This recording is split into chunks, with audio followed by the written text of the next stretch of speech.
Devara cinema trailer release అయ్యాక cinema మీద negativity spread చేయడానికి, సినిమాని ట్రోల్ చేయడానికి, సినిమాని నాశనం చేయడానికి బయలుదేరారండి అపర మేధావులు, ఉద్దండ పండితులు, కొత్త కొత్త సైంటిస్టులు. అరే మరీ ఇంత సాడిజం ఏంట్రా మీకు? దేవరా సినిమా ఫ్లాప్ అయితే ఏమొస్తారా మీకు? ఇప్పుడు నేను ఎన్టీఆర్ ఫ్యాన్ కాదు, అయితే మాత్రం ఎన్టీఆర్ సినిమా ఫ్లాప్ అవ్వాలా ఏంటి? ఏదైనా మంచి సినిమా వస్తే మీకు మంచిదే కదరా, ఒక 2.5 hours ఎంటర్టైన్మెంట్ దొరుకుతుంది. ఆహా కాదు, మాకు సినిమా రిలీజ్ అయ్యాక వచ్చే 2.5 hours ఎంటర్టైన్మెంట్ సరిపోదు. సినిమా రిలీజ్ అవ్వడానికి 15 రోజుల ముందు సినిమాని ట్రోల్ చేస్తే వచ్చే ఈ 15 రోజుల ఎంటర్టైన్మెంటే మాకు కావాలంటారా? అలా అయితే మిమ్మల్ని ఇంకెవడో మార్చలేడు. సినిమా ట్రైలర్ రిలీజ్ అయిందో లేదో, ట్రైలర్ బాలేదు, సినిమాలో ఆచార్య ఫ్లేవర్ కొట్టొచ్చినట్టు కనిపిస్తుంది. కనిపించడం కాదు, మళ్ళీ ఆచార్య సినిమానే దేవరాగా పేరు మార్చి తీసేసాడు కొట్టాల శివ. అసలు బీజిఎం బాలేదు, ఎన్టీఆర్ ఎలివేషన్ సీన్ ఒక్కటే కూడా ట్రైలర్ లో లేదు, సినిమా విఎఫ్ఎక్స్ బాలేదు, ఆ షార్ప్ తో ఎన్టీఆర్ నీటిలోంచి వచ్చే సీన్ ఒరిజినల్ గా లేదు, బొక్క బోసానో అని ఒకటే గోస. గోష అంటే మామూలు గోష కాదు, ఆత్మఘోష. అసలు ఈ సినిమాని ఆచార్య సినిమాతో ఎందుకు కంపేర్ చేస్తున్నారో నాకు అర్థం అవట్లేదు. అయినా దేవరా సినిమాని ఆచార్య సినిమాతో కంపేర్ చేసి సినిమా మీద నెగిటివిటీ వచ్చేంతగా అసలు ఈ ట్రైలర్ లో ఏమున్నాయో ఆచార్య దేవరా థియరీలు ఇప్పుడు చూద్దాం. థియరీ నెంబర్ 1, ఆచార్య సినిమా ట్రైలర్ స్టార్టింగ్ లో కూడా హిల్స్ వ్యూ అంటే ట్రైలర్ స్టార్ట్ అయినప్పుడు కొండలు చూపించారు, ఇక్కడ దేవరా ట్రైలర్ లో కూడా హిల్ వ్యూ చూపించారు అనేది కొంతమంది ఆర్గ్యుమెంట్. అంటే ఏంటి, ఇప్పుడు కొండలు అనేవి ఆచార్య సినిమాలోనే చూపించాలా, వేరే సినిమాలో చూపించకూడదా? అంటే 2 సినిమాల ట్రైలర్ లో కొండలు చూపించారు కాబట్టి ఇప్పుడు 2 సినిమాల స్టోరీ కూడా సేమ్ ఉంటుందా? ట్రైలర్ లో కొండలు చూపించిన ఆచార్య ఫ్లాప్ అయింది, సో ఇప్పుడు దేవరా ట్రైలర్ లో కూడా కొండలు చూపించారు కాబట్టి ఈ సినిమా కూడా ఫ్లాప్ అవుద్దా? అసలు ఏమైనా లాజిక్ ఉందా ఇందులోని? థియరీ నెంబర్ 2 అండి, ఆచార్య సినిమాలో కూడా ఫస్ట్ సోనూ సూద్ ఇంకా రామ్ చరణ్ ఇద్దరు కూడా ఫ్రెండ్స్ గా ఉంటారు, తర్వాత ఇద్దరు ఎనిమీస్ అయిపోతారు. ఇప్పుడు దేవరా సినిమాలో కూడా ఎన్టీఆర్ ఇంకా సైఫ్ అలీ ఖాన్ ఫస్ట్ ఫ్రెండ్స్ గా ఉంటారు, తర్వాత సైఫ్ అలీ ఖాన్ ఎన్టీఆర్ ని వెన్నుపోటు పొడుస్తాడు. సో ఆచార్య దేవరా 2 సినిమాల స్టోరీస్ సేమే ఉన్నాయి. కొరటాల శివ తీసిన సినిమానే మళ్ళీ తీసాడు అంటున్నారు కొంతమంది.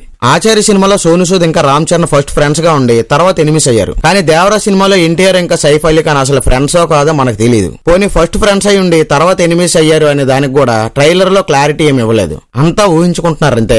థియరీ నెంబర్ 3, ఆచార్య సినిమాలో సోనూ సూద్ కి 2 లుక్స్ ఉంటాయి, అందులో ఒక లుక్ ఏమో డెప్ కటింగ్ సోనూ సూద్, ఇంకో లుక్ ఏమో ఉంగరాల జుత్తు సోనూ సూద్. సో దేవరా మూవీలో కూడా సైఫ్ అలీ ఖాన్ కి 2 లుక్స్ ఉన్నాయి, ఇందులో కూడా సైఫ్ అలీ ఖాన్ కి ఆచార్య సినిమాలో ఉన్న డెప్ కటింగ్ సోనూ సూద్ ఇంకా ఉంగరాల జుత్తు సోనూ సూద్ లాంటి 2 లుక్స్ ఉన్నాయి. సో కొరటాల శివ సేమ్ మళ్ళీ ఆచార్య సినిమా తీసాడు అంటున్నారు, అంటే ప్రపంచంలో ఎవరికి డెప్ కటింగ్ ఇంకా కర్లింగ్ హెయిర్ ఉండకూడదా?